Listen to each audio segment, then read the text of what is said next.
Forbiden Fruit, Chapter 4, and you know who it's written by now, and if you don't, you're an idiot. La Push.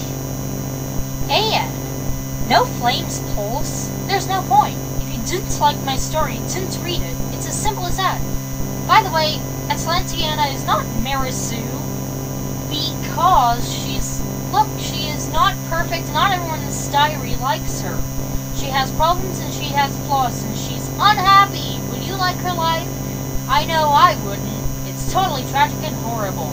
You flamers aren't even making sense. 1. I sat quietly on the La Push beach apart from the party that was going on beside me.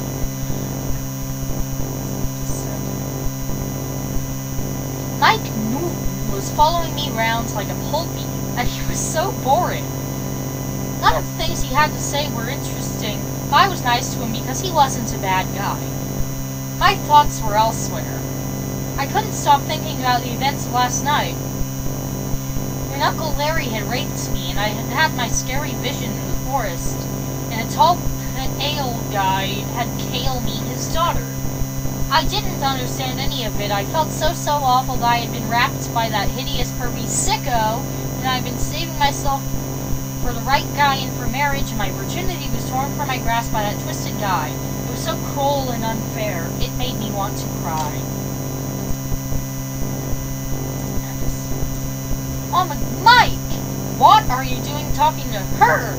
I turned around and saw 4 nasty faces leering at us. It was the cheerleaders I had seen in the cafeteria, and one of them was the girl dating Edward Cullen, the brown-haired girl who was standing in the back looking moody but not saying anything. Stop being mean, Jessica, Mike said angrily. Tia's is awesome. And if you can't see that, it's just you being blind and shallow and stupid like you always are. Yeah, I mean, look at her clothes. She looks like a stupid goth peon with her slutty top and short skirts and fifth-net tights. Is she a rat hooker or what?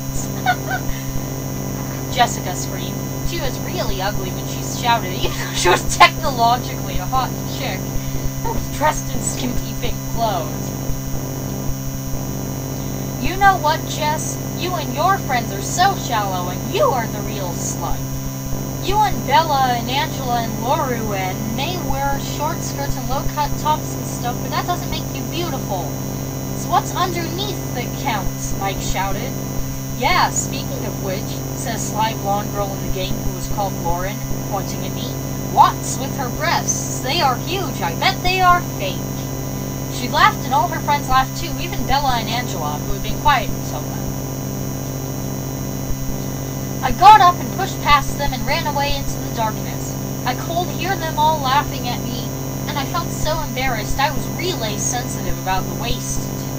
I looked. I hated the fact I made people, all girls, hate me, and all guys stare at me. I would have given anything to be ugly or just inviable. I wasn't stuck up, and I didn't think I was beta than anyone else because of how I looked. I just wanted people to treat me like a normal person.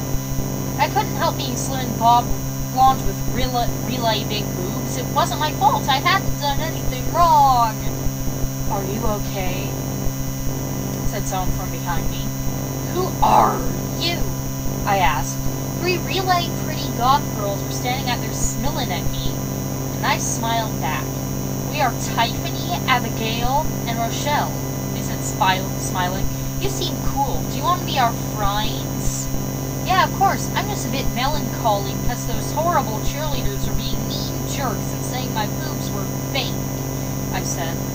OMG, you mean Bella and Jessica's gang? They hate us too because we don't care what they think, said Tiffany. They are just jealous because you are the prettiest girl in school now and they're all playing next to you, but we don't care about stuff like that. We only care about people's personalities. Cool, I said, and we talked for hours. I talked to Tiffany, Rochelle, and Abigail for hours, and they were so cool.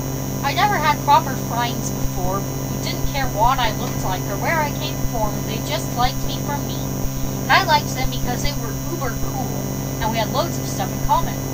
But after a while, they all went home, and I stayed on the beach. It was getting late, but I didn't want to go home to Uncle Larry in case he raped me on his car again. Suddenly, I heard a voice from behind me. Well, Tia, thou seem to be causing quite a stir at school. His voice was smooth and sexoid and from another time. What do you mean? I demanded.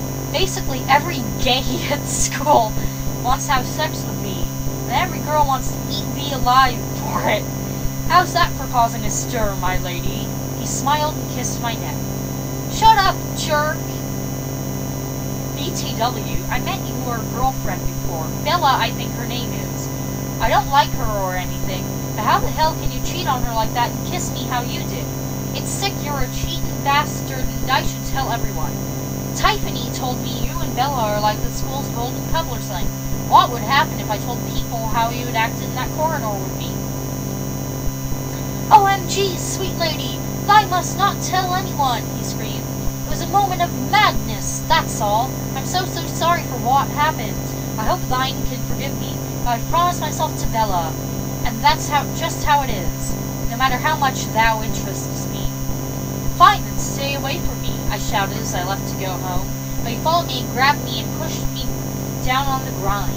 I was burning with angry fury, but I wanted him so deathly I didn't even try to resist him. He knew how much I wanted him and it drove me mad. He put his hand inside my panties and I gasped. I was suddenly desperate to have sex with him, and I tore my clothes off and I was in my underwear. I took off my bra and showed him my naked, heaving breasts.